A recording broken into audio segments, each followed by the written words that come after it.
All right. So today I have the pleasure of being joined by Nik Bhatia on the show. Nik, thanks so much for taking the time to be here today. Thank you for having me. Appreciate it. Of course. So most of the time, how I like to start the show, because the show is called Bitcoin Journeys, I like to start at the beginning of someone's Bitcoin journey. But I like to open it up most of the time for that individual to provide their insights on what their beginning of the Bitcoin journey was, because that could be different. That can be maybe the moment you actually discovered Bitcoin, or something leading up to it, an event, or something that shaped you to help you then later maybe understand Bitcoin. So I'd love to hear from your perspective what you would consider the start of your Bitcoin journey. It's a great question. I think the start of my Bitcoin journey was the beginning of research into QE. I was a college student during the great financial crisis of '07 and '08, and I wasn't satisfied at all with what I was being taught was happening during quantitative easing and the bailouts of 2008, 2009. And by 2009, 2010, I don't know exactly when, but I started to go down the QE rabbit hole. What is quantitative easing? How is the Fed able to just create money from nothing? And how does the financial system really work? And I will give credit here to zerohedge.com, which at the time, I haven't thought about this in a while, but it was zerohedge.blogspot.com. And that's how you know. That's how you know that I'm one of the original readers of Zero Hedge. I was a reader of Zero Hedge when it was zerohedge.blogspot.com. And they were writing material that was not available anywhere else in the world. Details on the financial plumbing. That was something, and I was a college student at the time, and I was between the business school and the economics department, and I was trying to take courses. I even took a course called Current Problems in the American Economy that they were offering, and Oh. I wanted to learn about QE. I wanted to understand, and they weren't financial plumbers or Treasury traders, money market traders, or, proper Fed analysts. So I can't even blame them for not being able to teach it to me. So it was a journey into the Fed's balance sheet and financial plumbing that really started my Bitcoin journey. That original research landed me at business school in Europe to study finance at a higher level, which allowed me to come back and practice in the asset management industry. And through that, my understanding of financial plumbing grew. And then I started to experience it myself from the repo market, Treasury bills, meeting with people from the street and the Fed, ex-Fed members, and getting involved in that whole world.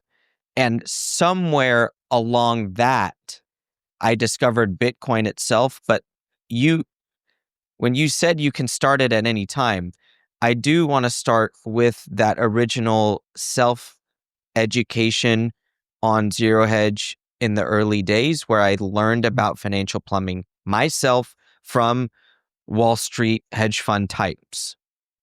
Those are the authors of Zero Hedge. And Yeah. disgruntled, I should even say, because things have come out about the authors. So we know that there's a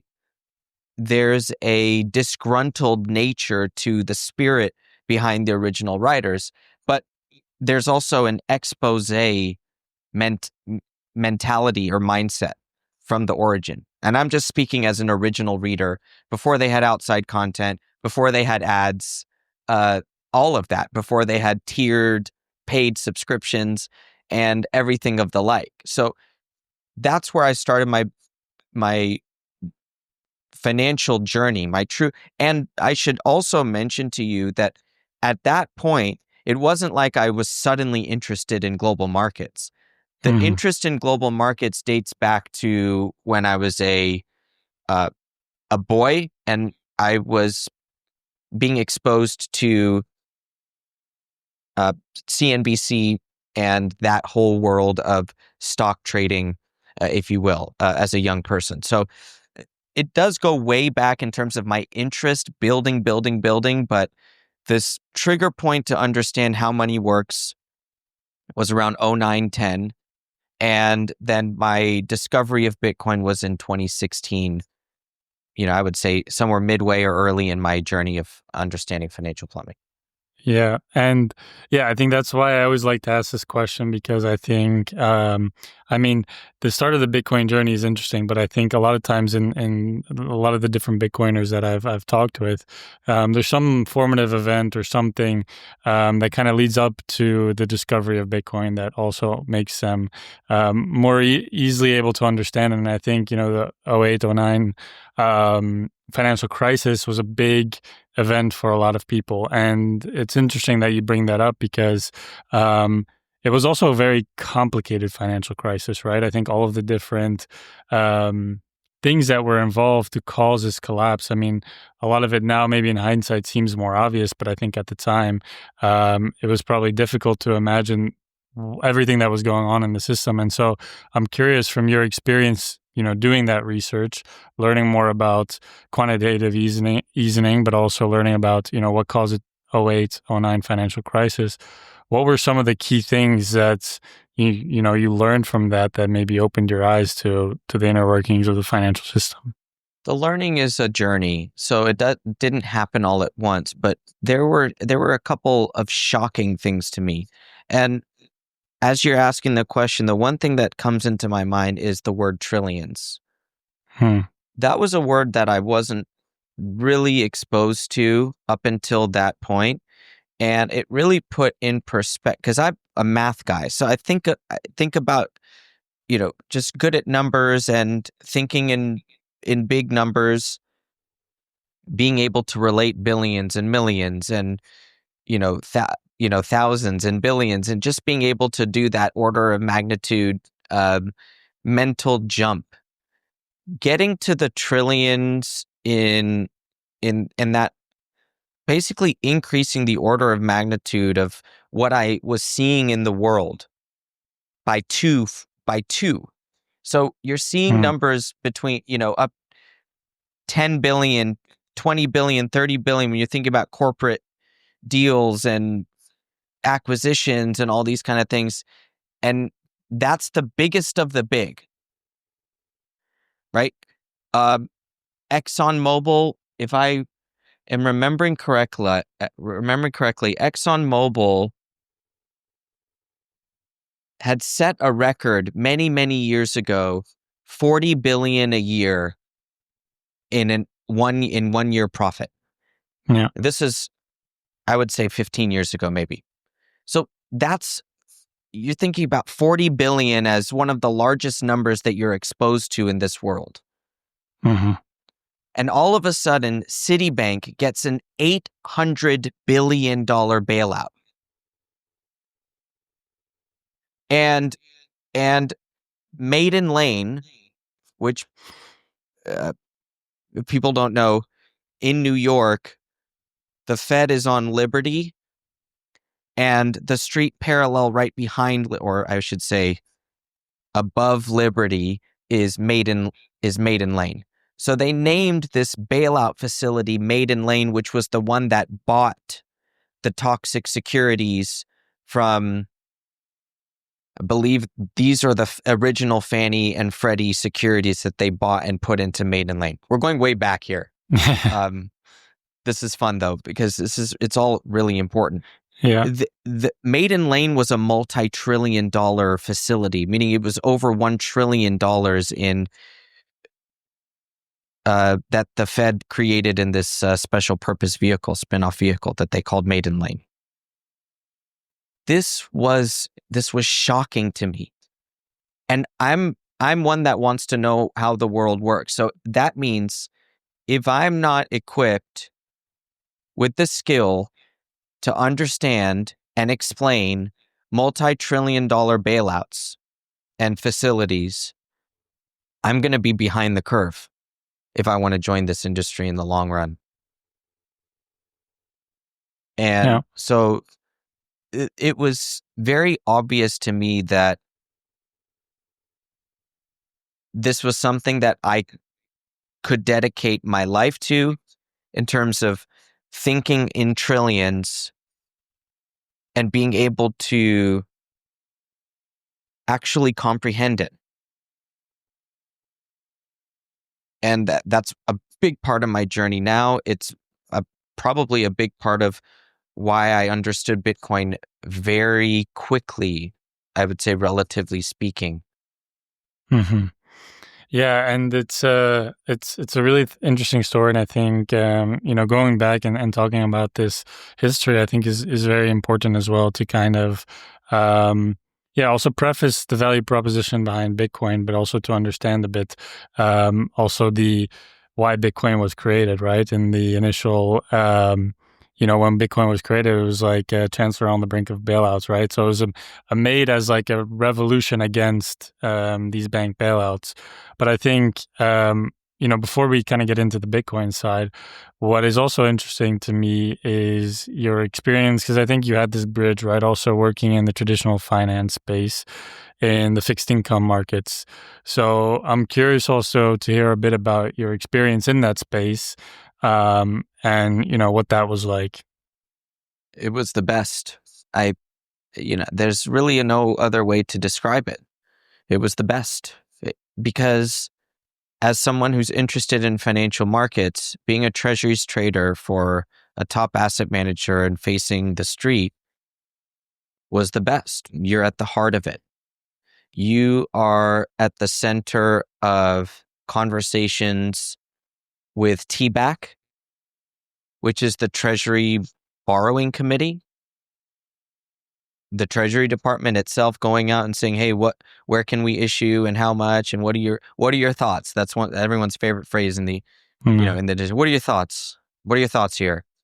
And everyone just being asked, "What are your thoughts?" at the top level with Fed, Treasury, and Wall Street and other top asset managers floating, because the other asset managers are your competitors, were my competitors, the firms that I worked at. And I remember I always like to tell people, even though I was trading huge notionals and responsible for all this money, I was still a really small piece of the puzzle within these firms themselves and the whole industry. But by volume, on a treasury security by treasury security basis, I was at the top level of treasury traders across the street. So in that way, I get visits from researchers on the street when they come to see me in LA. They know who I would like them to bring. Hmm. It's the people that I read. And the people in New York researching and writing daily and weekly reports on rates, they don't want to fly out to Los Angeles to do sales dinners and basically road shows or annual visits. They don't want to do that, but they have to because that's how they know, that's how they get me to trade with them, because that's what I value the most. So my colleagues were great. I think the industry has great people in fixed income. The Southern California fixed income industry and family is quite big, and great people across the industry. However, the lasting impact is that relationship with Wall Street and Treasury and Fed. Yeah. And from Southern California, getting to live in that world for many years and never having to move there, but having talking to New York on a daily basis and then having them come and see you from different banks all the time, and you get to ask them the real questions. Hey, when you go to this central bank, what do they say? It's always what were their thoughts, and what did you hear? And because you're just trying to build the mosaic of information. Mhm. Like you're trying to, at least speaking for myself, I'm trying to figure out how the world works and how the money moves, where it is, where it moves, what they want, what do they want to buy, what are you seeing here means who's buying and who's selling and why, and what do you think? Why do you think that? Mhm. Nobody really knows because everyone just sees the trades that they see.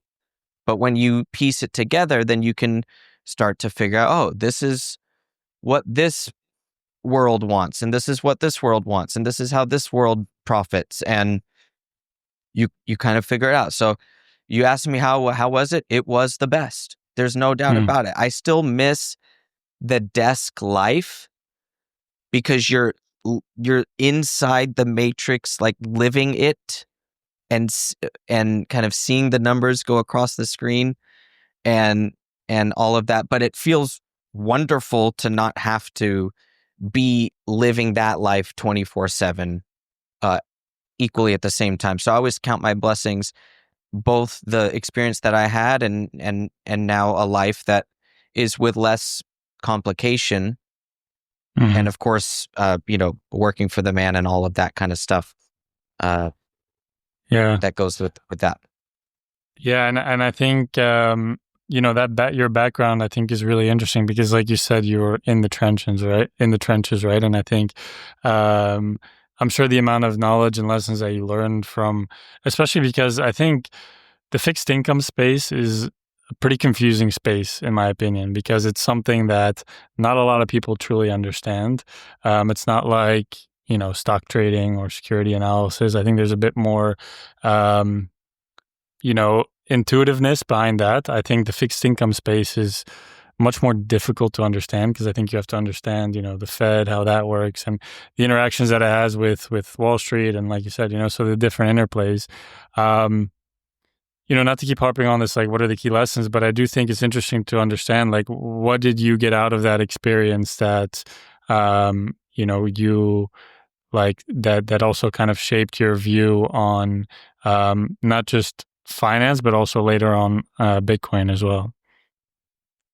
I think that one practical example we can start with is the the preservation of capital concept around fixed income, which is very different than equity or just when people think about investing. When you think about investing, you're thinking about taking savings, which in economics, S equals I. So you save and therefore you can invest. And what you save, you invest that in something by buying an asset that you hope appreciates in value because of the underlying fundamentals of that asset. That's investing. That's perhaps easier to understand. What fixed income is, it's not really investing at all. Hmm. Fixed income is money and the time value of money. So all you're trying to do is take money that you have. It's not really savings that you want to invest. It's just money. It's actually capital that you need and can need at any time. So it's capital, and it's what you have to do is calculate your expectations on the time value of money and then allocate it across the curve appropriate with your expectations versus what's being offered to you across the curve. So in an extreme, let's come up with an extreme example. You only have two fixed income securities available to you. You have a 3-month bill. It pays, or let's just say you have a 1-year bill. It pays 1% interest. Yeah. You have a 10-year note and it pays 10% interest. So if you buy that 10% note, it will give you 10% interest for 10 years. The 1-year bill will give you 1% interest for only 1 year.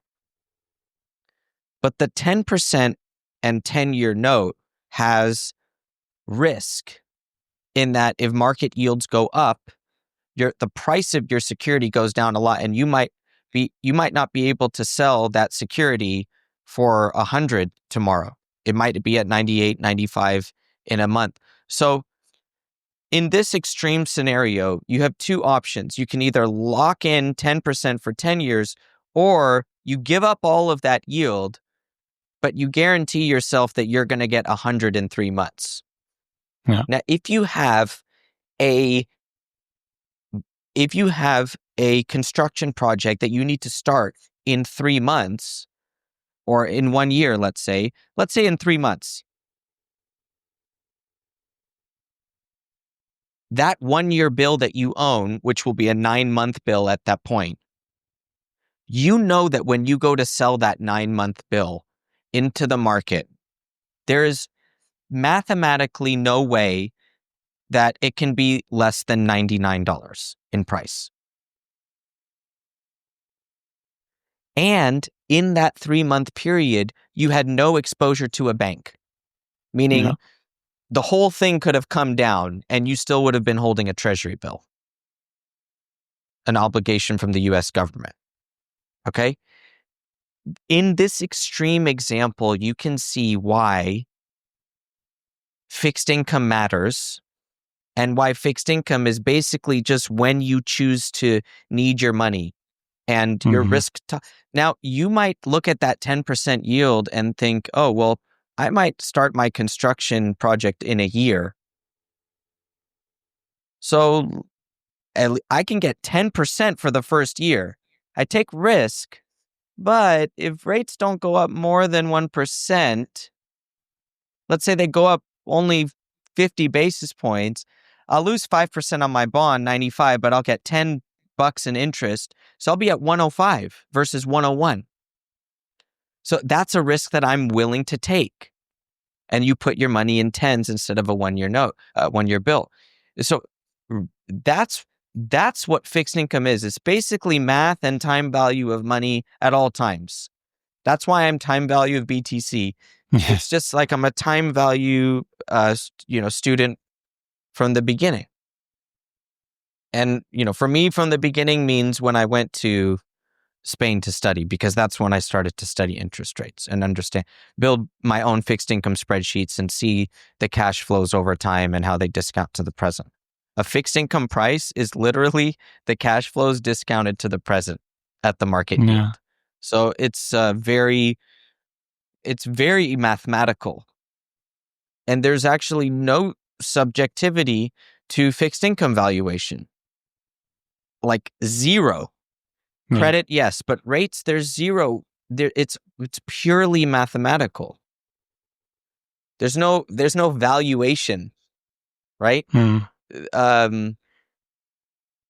There's just interest rates, and Yeah. that's why I love fixed income, is because it's just math, and then the only question, ends up being, well, what's the time value of money for these different periods of time? And then you have to think about the entire world of finance and economics to try to get to that point where you're saying, Mm. oh, I think rates will go lower or higher in this part of the curve. So Yeah. I love it. Yeah. I mean, it's like you mentioned, right? It's much more mathematically based than some of the other disciplines in investing, which I think makes it interesting. I think it also is a lot more complex in that you have to understand how all these different functions of the fixed income market also work. I'd love to. So you had this experience, in the fixed income space. You mentioned you discovered Bitcoin around 2016. How did you discover Bitcoin, and what was, your first reaction upon, discovering it? As a Zero Hedge reader, I would see Bitcoin headlines for many years. So imagine just ignoring them for a few years. That's kind of, I think, what happens to people. If nothing shocks them into it, then nothing will shock them into it. And Mhm. they see it, but they don't look into it. So that was me for a few years. And then when I was on the desk, I started to read. I just was reading a lot of research that was coming out of Wall Street. And one of the reports that I read had mentioned some Bitcoin companies that were popping up around the world. And I had seen the word enough times and I had heard it enough times, and people were talking about blockchain, this and that. And it was time. So I'm a naturally curious person. And at that time, God spoke to me and said, it's time to just start reading about this. And so I do what I always do when I'm curious is I buy a couple books and I go from there. And that's how it started. So Nathaniel Popper's book, Digital Gold, Yeah. was the first book that I read on Bitcoin. And The rest is history, because from then I just completely fell for Bitcoin yeah. and could never unsee it. And what was it about Bitcoin specifically that stood out to you in the beginning? Because I think there's a lot of ways to understand Bitcoin. You have, of course, the technological aspect. I assume since you had the digital gold book, that you're coming at obviously more from the monetary perspective. But what specifically, when you did start learning more about Bitcoin, stood out to you as from, because you mentioned you had read, headlines on Zero Hedge, and I understand, Bitcoin in 2015, 2016 is not, what it is today. So what specifically about Bitcoin stood out to you as being legitimate? I had a suspicion that it was unique, that it was truly one of a kind, and that mining backed it. And this network of miners that had come to a consensus were backing it, because you couldn't fake Bitcoin. You couldn't fake the 21 million. And then I remember exactly the sentence that I read. I think it was the second book that I read was Mastering Bitcoin, Andreas Antonopoulos, because at that point I said, I have to try to understand the software. Not a software person, but I can do my best, because I hear people saying that mining is what backs it, but I don't actually know how it works. I don't really get it yet. So I was trying to, and he even said in the beginning of his book, if you're not a programmer, you're not going to get everything in here. So you can skip over more programming sections and still get something out of it. So he encouraged me, right from the beginning as the author. So I said, okay, I can do this. I grinded through it. And then when he explained the number only used once being changed and hashing that output, hashing that input in order to find an output that was less than the difficulty target. That was the moment that I understood Bitcoin is a one-of-a-kind innovation. So it had already achieved, 6 orders of magnitude growth by the time I arrived at it. So I knew I wasn't even close to being one of the first few million people to learn of this. But that because I had done it on my own, I validated the market's value, and then I let the price speak for itself. Then the conviction can grow, because I was still, I would say it wasn't bull market yet, because you hadn't really pierced that 2013 level. So it was still the question, but I got the conviction. And it did come from Andreas Antonopoulos' book. I'm looking at my bookshelf here. I've rearranged them, so I don't know where they are, but I see Andreas up there. Yeah. Well, I mean, that book for me, actually, it's funny that you mentioned that, because Andreas Antonopoulos, his books, well, Mastering Bitcoin specifically, was also foundational for me because, like yourself, I don't come from a computer science background, but I have the same mindset as you. Is like I'm curious about how things work, and like I want to learn as much as I can, especially when I find something interesting. And obviously, Bitcoin, you oftentimes come at it from more of like an investment perspective of like, okay, this is something that, over the past X amount of years has gone up considerably. So from an investment perspective is interesting, but then obviously there's a whole technological aspect to it as well. And for me, when I read Mastering Bitcoin, and I recommend it to everybody because like you said, right, like you weren't like a computer science major or a computer science engineer. Neither was I, but the way that the book also progresses from kind of easy to more difficult as it kind of goes along really allows you to build a great foundation for understanding Bitcoin, from a technical level. And I think that's also important, as you mentioned, to then also build conviction as to what it is and what it means. After that, after understanding a bit more, the fundamental underlying concepts of how it works, what did your kind of the next steps in your journey look like? Was it something where, you immediately kind of went head in, or was it more a cautious approach, let's say? Cautious, wanted to use it first, wanted to try it. How could I buy it, transfer it, store it, try it out? And then I used it. Then when you use Bitcoin, you're like, wow, if you haven't used Bitcoin, you got to try it because it's really amazing to use. It's a brand new technology. So you definitely have never experienced anything like it. Yeah. User experience, maybe, but I promise you haven't experienced anything like peer-to-peer money unless you've tried Bitcoin. So that's important for sure. But a lot of the early journey is, learning how the market works and why demand comes and goes, why the market goes, ebbs and flows, and being able to cut through all of the noise and worry about how Bitcoin might fail, and really try to understand even appreciate its growth in market value. Yeah. Because that itself is the manifestation of how people feel about it.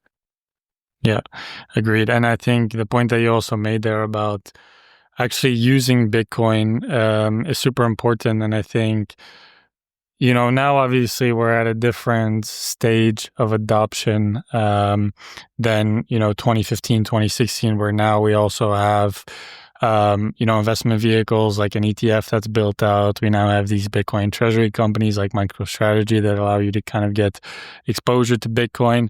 And I think a lot of people also, because we have these, well, dare I say, more robust exchanges built out like Coinbase and Gemini's and things like that.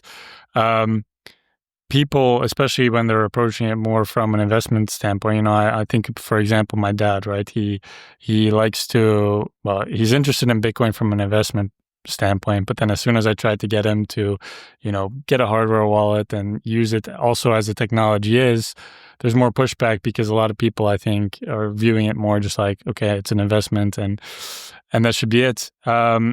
What are your thoughts on that in terms of like the current state that we are in? Because I don't fear for it necessarily, because I think also from a usability standpoint, I think Bitcoin is still not as approachable to use for a lot of people because there's things you have to learn. You have to understand how a hardware wallet works. What's the difference between a hardware wallet and a software wallet? How do you send Bitcoin?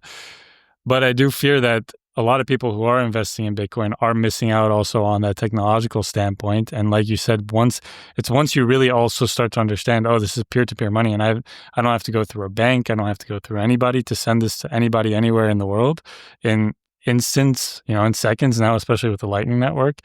It's foundational. And so I'm curious as to what your thoughts are on that kind of part of Bitcoin adoption, let's say. I believe in the market, and I think that it's valid for people to participate in Bitcoin as an investment only and not use the instrument. That doesn't mean it's what I hope for the world or the path that everyone should take. I really do just believe in the market, and the market is choices. And I know people just like you do that are only investing in Bitcoin as an investment, not necessarily to use it as freedom money. It is freedom money whether those people want IBIT only or not. So you're going to have the IBIT people, that's fine, but Bitcoin is still powering ahead as freedom money. So, and the market says that it's all good because the price is rising, value is coming in, new capital is coming in, and new hand-to-hand adoption is springing up around the world. So I'm not naive in thinking that Bitcoin is helping people across the world. It is. We have on the ground knowledge of Bitcoin helping people. That's great. That will continue. And then you have the rise of IBIT. And whether or not I call the rise of IBIT great doesn't matter. Mm-hmm. It already is, and it is a gateway drug. IBIT is a gateway drug because you'll understand it a little bit more as time goes. And what is the eventual difference maker? It's very clear to me that the eventual difference maker is going to be producers of goods and services saying, sorry, we only accept Bitcoin.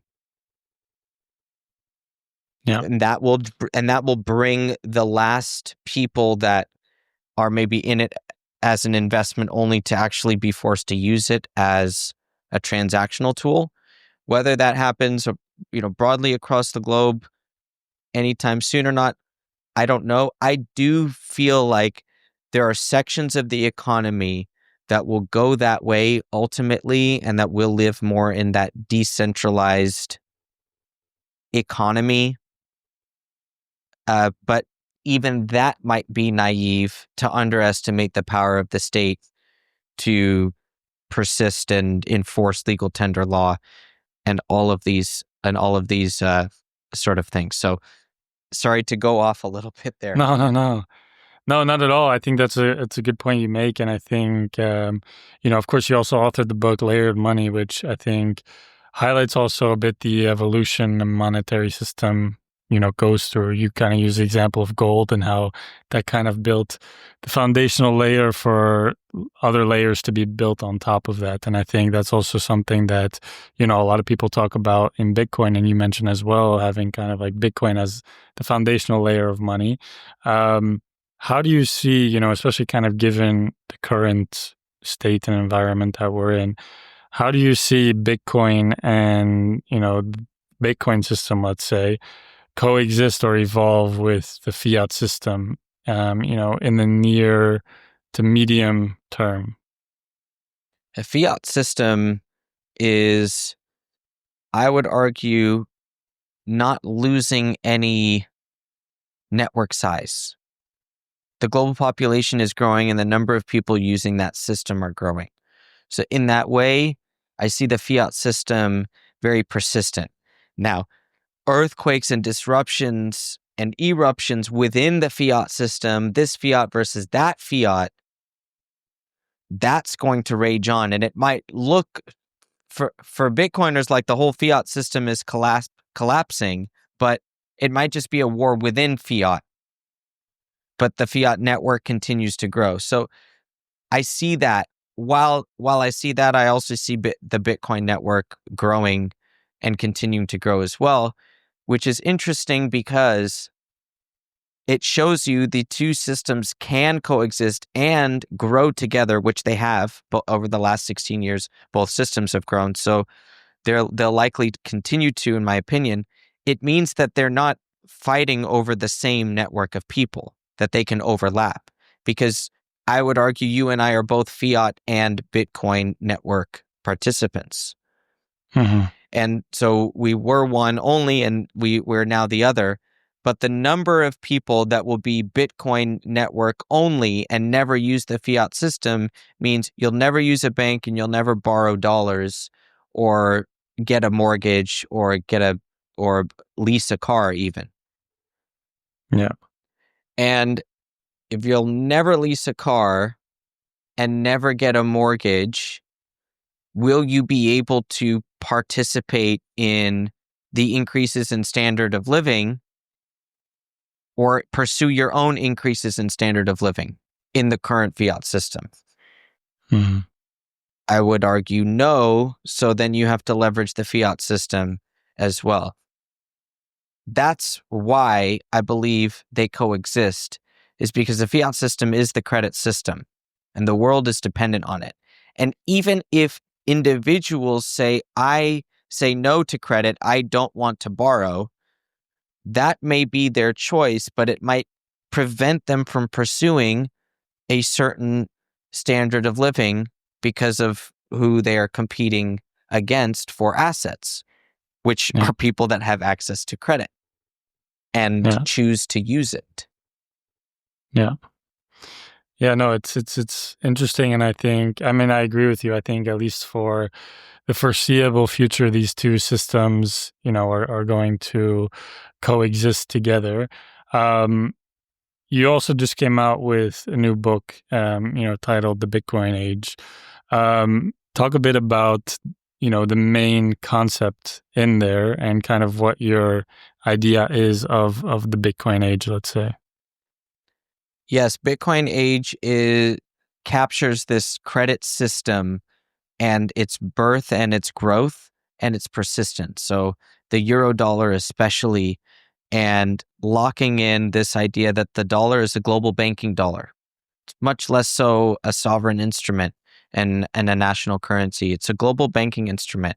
And in that system of global banking instrument dollars and credit growth, Bitcoin becomes the one decentralized asset to own that's built on sound technology and networks that are building on each other and stretch back many, many decades. So what the most fun I had in researching this book was researching the origins of the internet and public key cryptography, which are the building blocks of the internet. The building blocks of Bitcoin.